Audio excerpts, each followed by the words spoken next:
जय श्री राम। नमस्कार दोस्तों, मैं आपकी दोस्त स्नेह स्वागत करती हूँ आप सबका आपके अपने चैनल समृद्धि ब्लॉग्स में। दोस्तों, क्या कारण है कि शनिवार को हनुमान जी की पूजा करने से, हनुमान जी का नाम लेने से शनिदेव प्रसन्न होते हैं और उनकी वक्र दृष्टि हनुमान जी की पूजा करने वाले व्यक्ति पर नहीं पड़ती। आज के वीडियो में मैं इसी कथा को आपके साथ शेयर करूंगी कि क्या कारण है कि हनुमान जी की पूजा करने वाला व्यक्ति शनिदेव की कुदृष्टि से बचा रहता है। तो बने रहिएगा वीडियो में मेरे साथ और कथा का आनंद लीजिएगा। कथा में अगर आनंद आता है तो वीडियो को लाइक कीजिएगा, शेयर कीजिएगा, कमेंट्स में जय बजरंगबली लिखिएगा, जय शनिदेव लिखिएगा और चैनल को अगर सब्सक्राइब नहीं किया होगा तो चैनल को सब्सक्राइब करके बेल आइकन प्रेस कर दीजिएगा, जिससे कि हमारे वीडियो की नोटिफिकेशन आप तक पहुंचती रहे। तो जानते हैं कि कथा क्या है।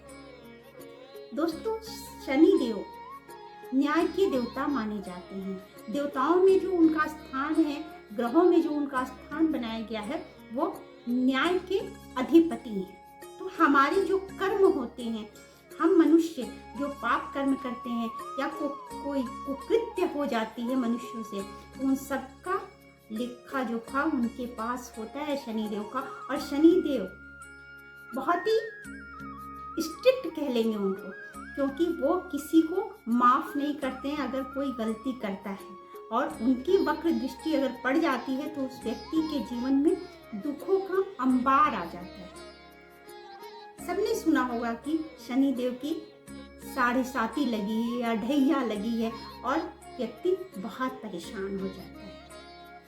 लेकिन हनुमान जी का अगर नाम लेते हैं, हम हनुमान जी की पूजा करते हैं, शनिवार को नियम से हनुमान जी की पूजा करके उनका पाठ करते हैं, सुंदरकांड का पाठ करते हैं, तो शनिदेव प्रसन्न होते हैं। इसके पीछे की कथा ये है। कथा इसमें दो बातें हैं, तो मैं दोनों कथाओं को आपके साथ शेयर करूंगी। तो पहली कथा ये कही जाती है कि जब एक बार हनुमान जी बैठे भगवान श्री राम के ध्यान में लीन थे, क्योंकि हनुमान जी हमेशा ही श्री राम के ध्यान में रहते हैं।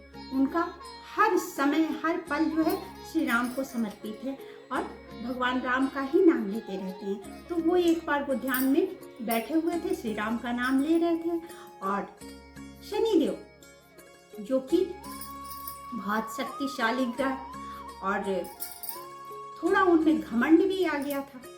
घमंड इसके लिए इस कारण आ गया था क्योंकि वो जिसको चाहते थे, जिस पर चाहते थे, अपनी 7.5 की दृष्टि डालते और उस व्यक्ति के उस 7.5 की वजह से उस व्यक्ति के जीवन में दुख आ जाता। और इससे शनिदेव को लगता कि हाँ, मेरा वर्चस्व है। और ना केवल मनुष्य बल्कि देवताओं के साथ भी यही बात हो रही थी। अब शनिदेव अपने गर्व से चूर, अपने घमंड में चूर वो चले जा रहे थे। उन्होंने देखा हनुमान जी प्रार्थना करें, ध्यान में लीन है। हनुमान जी के पास जब वो पहुंचे तो उन्होंने देखा कि हनुमान जी ने उन पर ध्यान नहीं दिया। शनिदेव ने कहा हनुमान जी से कि अब मैं तुम्हारे जीवन में, मैं आपके जीवन में 7.5 लगाऊंगा। हनुमान जी ने कहा कि भाई, आप क्यों परेशान कर रहे हैं, मुझे ध्यान करने दीजिए अपने श्री राम का। अगर मैं श्री राम का ध्यान नहीं करूंगा तो फिर मेरा ये सारा पल जो है, मेरा ये सारा वक्त बेकार हो जाएगा। लेकिन शनिदेव तो अपने वो मदमस्त थे, वो तो अपने घमंड में चूर थे। उन्होंने कहा कि ना, अभी मैं सबसे शक्तिशाली हूँ और अब मेरा मन हो रहा है कि मैं आपके 7.5 डालूं, मैं आपकी कुंडली में बैठूंगा। हनुमान जी ने बहुत समझाया पर शनिदेव नहीं समझे। तब हनुमान जी ने पूछा कि अच्छा, आप कहाँ बैठना चाहते हैं? तो शनिदेव ने कहा कि अगर 7.5 में मैं बैठता हूँ तो 2.5 वर्ष में आपके सर पे बैठूंगा और 2.5 वर्ष तक सर पे बैठने के बाद मैं मस्तिष्क को विचलित कर देता हूँ। उसके 2.5 साल बाद, उसके आगे का जो 2.5 साल होता है, उस समय मैं हृदय में बैठता हूँ और उससे अनेकानेक बीमारियां जो है, अनेकानेक दुख जीवन में आ जाता है। और उसके अगले 2.5 वर्ष मैं पैरों में रहता हूँ, जिससे कि व्यक्ति भटकता रहता है, उसके जीवन में स्थिरता नहीं बनती और हर पल वो असमंजस की स्थिति में रहता है और असमंजस की वजह से वो वो अपने जीवन में भटकता रहता है। तो ये 7.5 मैं आपके जीवन में लाऊंगा। हनुमान जी सुनते रहे। उसके बाद उन्होंने कहा कि ठीक है, आपको जो करना है कीजिए, आप बैठिए। अब शनिदेव आकर के हनुमान जी के मस्तक पे बैठे। जब हनुमान जी के मस्तक पे शनिदेव बैठे तो हनुमान जी ने एक पर्वत लिया और अपने सर पे रख लिया। अब शनिदेव मस्तक पर और उनके ऊपर पर्वत। अब शनिदेव ने कहा कि ये आप क्या कर रहे हैं? हनुमान जी ने कहा कुछ नहीं कर रहा हूँ, मैं तो अपने सर की खुजली मिटा रहा हूँ। शनिदेव परेशान, उन्होंने कहा आप इसे हटाइए। हनुमान जी ने तब दूसरा पर्वत अपने सर पे रख लिया। अब 2 पर्वतों का भाग, नीचे शनिदेव, उनके ऊपर 2 पर्वत। अब शनिदेव और ज्यादा परेशान हो गए। उन्होंने कहा कि कृपा करके आप हटाइए, मैं आपके जीवन से चला जाऊंगा, मैं नहीं रहूंगा यहाँ। हनुमान जी ने कहा ना, मेरे तो सर में बहुत अभी खुजली हो रही है, मैं उसे मिटा रहा हूँ, अभी मिटाने दो। यह कहकर हनुमान जी ने अपने ऊपर तीसरा पर्वत डाल दिया। अब शनिदेव दबने लगे उसमें। उन्होंने प्रार्थना की हनुमान जी की कि कृपया आप मुझे छोड़ दीजिए, मैं चला जाऊंगा, मैं कोई कष्ट नहीं दूंगा आपको। हनुमान जी ने कहा ना, ऐसे तो मैं नहीं छोड़ने वाला। शनिदेव ने कहा बताइए मैं क्या करूंगा?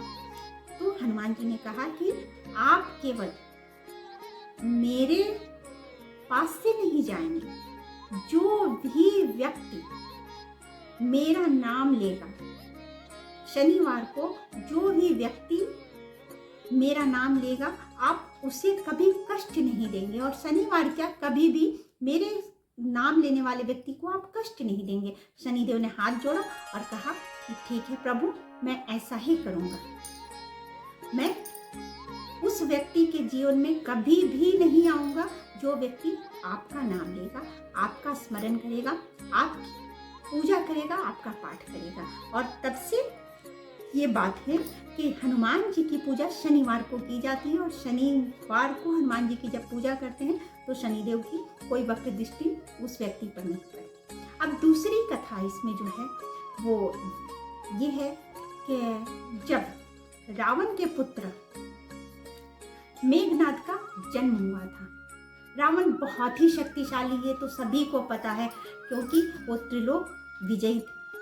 तो त्रिलोक विजयी होने की वजह से घमंड भी बहुत ज़्यादा था रावण में, और सब जानते भी हैं, सबको ये पता भी है कि लोग कहते हैं कि रावण के घमंड की तरह जब कोई किसी को घमंड करते देखता है, गर्व करते देखता है, तो यही कहता है, गर्व और घमंड में फ़र्क होता है। तो जो घमंड करते जब कोई किसी को देखता है तो यही कहता है कि जब रावण का घमंड नहीं रहा तो आपका घमंड क्या रहेगा, यानी कि रावण के घमंड की मिसाल दी जाती है। तो रावण के यहाँ मेघनाद का जन्म हुआ। अब मेघनाद के जीवन में अमरता का वरदान आना था, लेकिन उस समय शनि देव जो थे वो आकाश पे छाए हुए थे, यानी कि उनका वर्चस्व था, ग्रह बहुत मजबूत। शनि देव का उस समय चल रहा था प्रकोप, उनकी दृष्टि, वक्र दृष्टि उस समय पड़ रही थी। यह देखकर रावण को बड़ा ही क्रोध आया और रावण ने ग्रहों को लेकर के अपने यहाँ बंदी बना लिया और ग्रह को ऐसे बंदी बनाया कि शनि देव की वक्र दृष्टि ना पड़ सके किसी पर। इस कारण उन्होंने रावण ने शनि देव को ऐसे बांधा कि हाथ पीछे की तरफ बांध दिए और सर को नीचे झुका करके रख दिया कि शनि की दृष्टि ही किसी पर ना पड़े।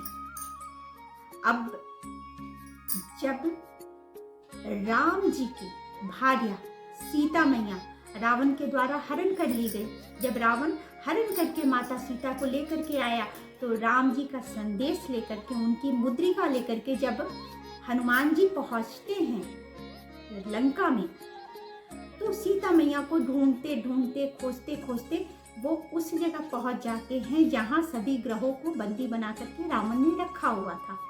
वो देखते हैं कि शनि देव बड़े ही विचित्र स्थिति में बंदी बने हुए हैं और बहुत ही खराब स्थिति में बंदी बने हैं। हनुमान जी ने उनसे पूछा कि ये दुर्दशा आपकी किसने की, क्यों की? तो शनिदेव ने ये बात बताई कि रावण ने इस कारण हम सभी ग्रहों को बंदी बना लिया। हनुमान जी ने शनिदेव को अन्य ग्रहों को मुक्त करवाया। तब शनिदेव ने हनुमान जी से कहा कि प्रभु, जो भी व्यक्ति मेरे वार यानी शनिवार को आपका नाम लेगा या किसी भी दिन अगर किसी व्यक्ति के जीवन में शनि की 7.5 है, ढैया है, शनि देव की कुदृष्टि है, वक्र दृष्टि है, तो आपका नाम लेने से मैं वहां से तत्काल चला जाऊंगा। मेरा जो ये प्रभाव रहेगा, जो मेरा ये वक्र दृष्टि का प्रभाव जो होगा वो तत्काल समाप्त हो जाएगा। तो इसलिए शनिवार को हनुमान जी की पूजा करते हैं। और शनि देव की वक्र दृष्टि ही पड़ी थी, जिसकी वजह से मुक्त होते ही शनि देव ने रावण की विशाल लंका को देखा था, स्वर्ण की लंका को देखा था, और हनुमान जी माध्यम बने और पूरी स्वर्ण नगरी जो है जल गई शनि देव की वक्र दृष्टि पड़ते ही। तो जो भी व्यक्ति शनिवार को हनुमान जी की पूजा करता है, कभी भी शनिदेव उसका कुछ भी नहीं बिगाड़ सकते हैं। तो शनिवार को बिल्कुल हनुमान जी की पूजा कीजिए, सुंदरकांड का पाठ कीजिए, हनुमान चालीसा का पाठ कीजिए, बजरंग बाण का पाठ कीजिए और हनुमान जी का नाम लीजिए। देखिएगा, अगर आपके जीवन में शनिदेव कहीं बैठे हैं, वो तत्काल वहां से निकल जाएंगे, और अगर रहेंगे भी तो आपका हित करेंगे, अहित नहीं करेंगे। तो आज की कथा यहीं पे समाप्त होती है। फिर मिलूंगी अगली कथा में किसी अगली पूजा विधि के साथ या कुछ उपाय के साथ। हमेशा बने रहिएगा मेरे साथ, और आज के लिए मुझे विदा दीजिए। अगर वीडियो पसंद आती है तो जैसा मैंने पहले आग्रह किया है कि लाइक कीजिएगा, शेयर कीजिएगा, कमेंट कीजिएगा, चैनल को सब्सक्राइब कीजिएगा। तो विदा लेती हूँ आपके साथ। भारत माता की जय, सनातन धर्म की जय।